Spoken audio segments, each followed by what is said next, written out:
Welcome back, everybody, to the podcast where we uncover the stories behind thriving businesses and bring you expert insights straight from the source. I'm so excited. We got a great show for you today. I am actually having the pleasure of speaking with David.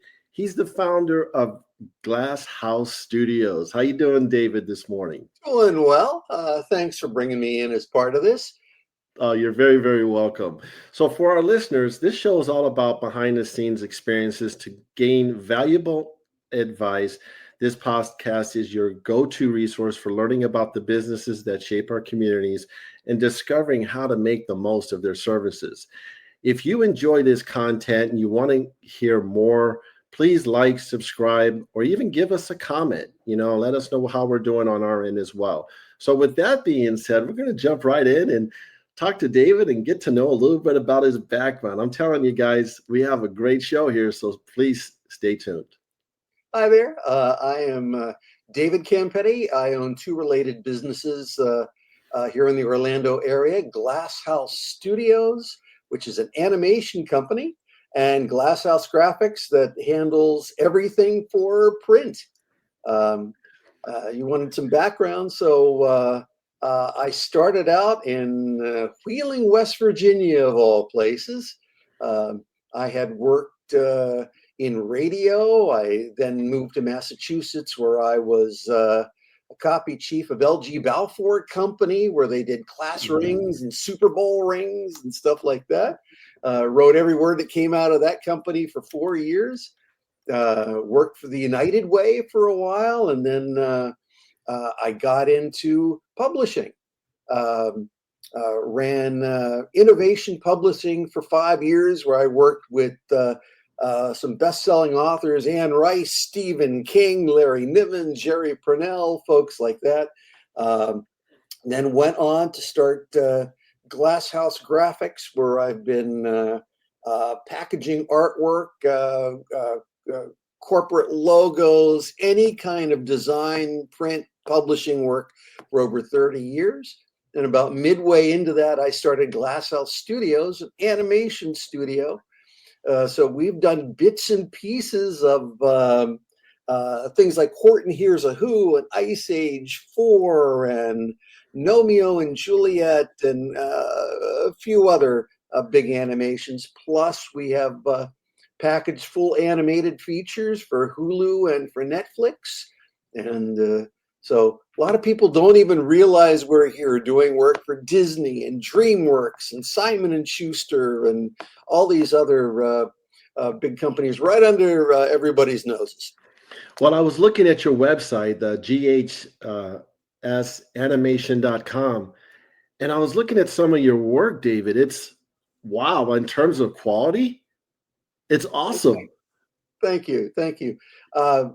If anybody goes to that website, ghsanimation.com, the first thing they will see is we start an automatic video roll. So it shows 6 or 7 different animation styles we've done. There's like a cyberpunk animation style, which was a Nescafe commercial that we did for the international market. And there's just examples of CG and hand-drawn animation for 6 or 7 other things that we've done both domestically and internationally. If you go further into the website, you'll see that we do live action visual effects. What we worked on TV shows and feature films doing digital effects, whether it's someone driving in a car or explosions or any of a variety of other things. We show all kinds of examples of that. Plus, we do all sorts of related graphics. So if somebody does licensed work for Bugs Bunny or Scooby-Doo or anything like that, we can do that work for children's books or comic books or the actual animation if that division is needed. Plus, we've done, if you go to our glasshousegraphics.com website, which is our exclusively our print end, you'll see we've done everything from comic books, children's books, coloring books, corporate design. So people need logos for their local or even national or international businesses. We'll create those. We'll do all the work that's needed for business cards and stationery, so all that small stuff. But we also do the big stuff, including website design and so forth. So quite a bit of that. Yes, I gotta say, you have so much to offer, and can you provide our listeners a story? Tell us some story that you would like to share with our listeners. That aha, wow, this is, your clients were happy. Anything that comes to mind off the top of your head. Oh wow. And I know you have a lot of them, but just one in particular.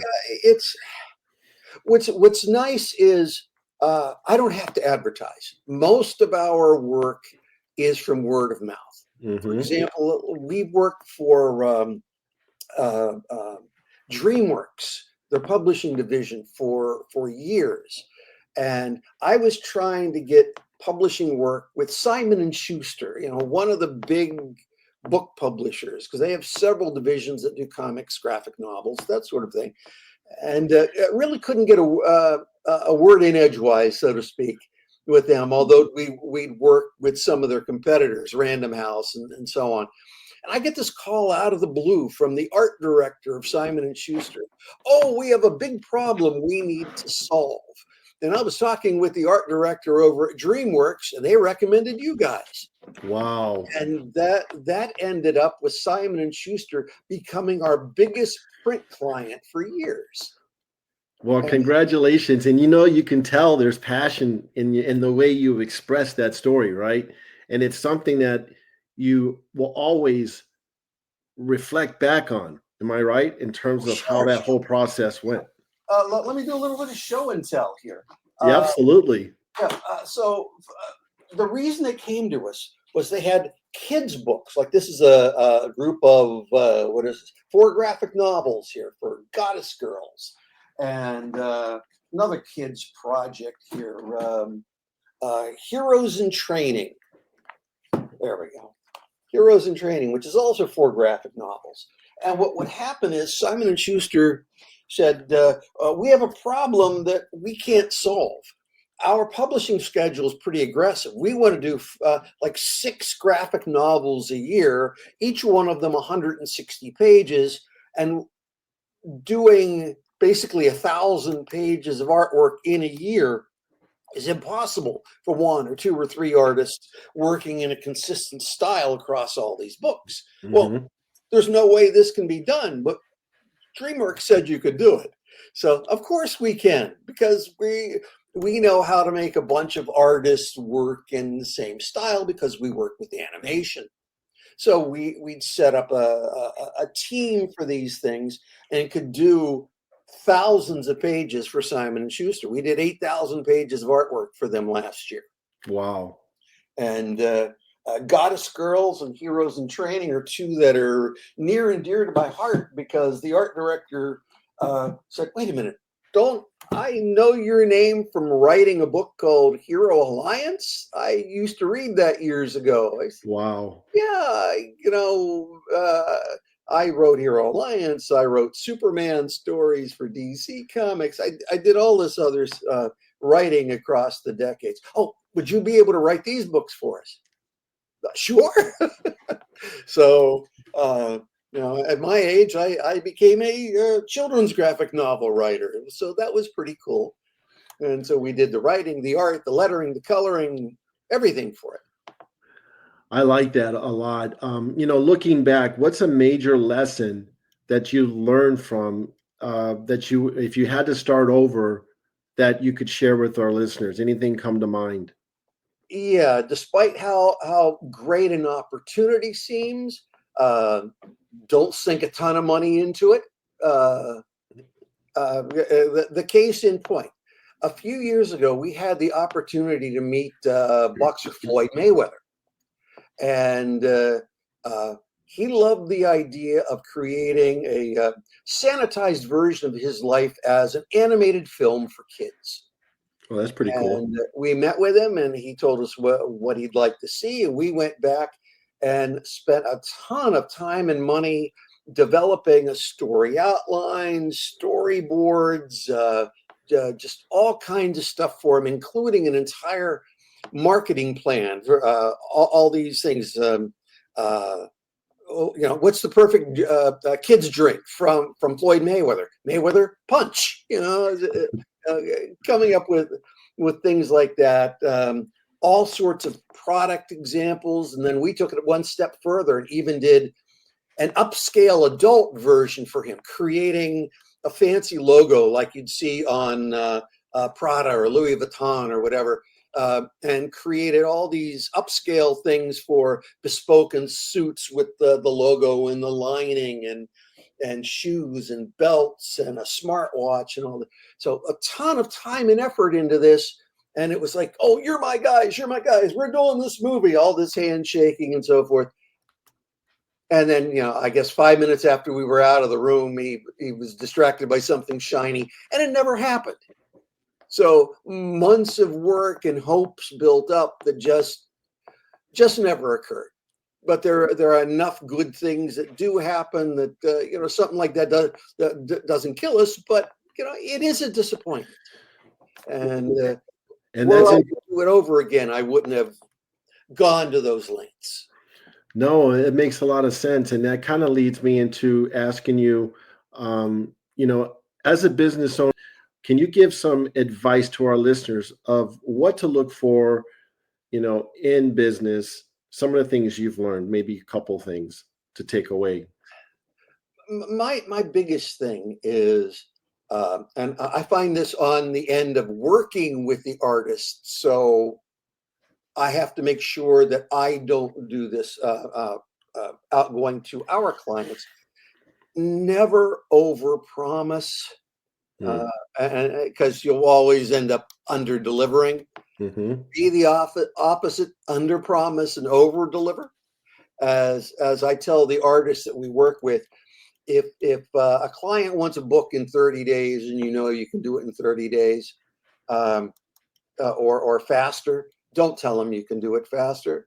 If you deliver in 30 days, you're on the money. You deliver 2 days ahead of time, you're a hero. You're a day or two late, you're that lying son of a gun that can't be professional about it. So that's great advice. Always need to make sure that we can do more or better than we say we will. And the word of mouth is enough to show everybody we deserve and can get the job. And then once people are working with us, it turns out even better than they thought.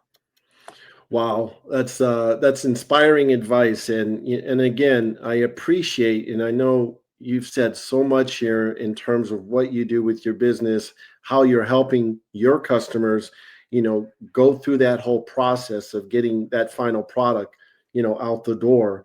And kudos to you for that and having that vision. As we wrap up here, can you provide a phone number as well as maybe a website? I think we did earlier in the episode. If you can just go ahead and say that again, how people can get a hold of you. I did want to say that yes, part of what we do, because we deal with print clients and so forth, we handle coordinating printing out of China and so forth and other products.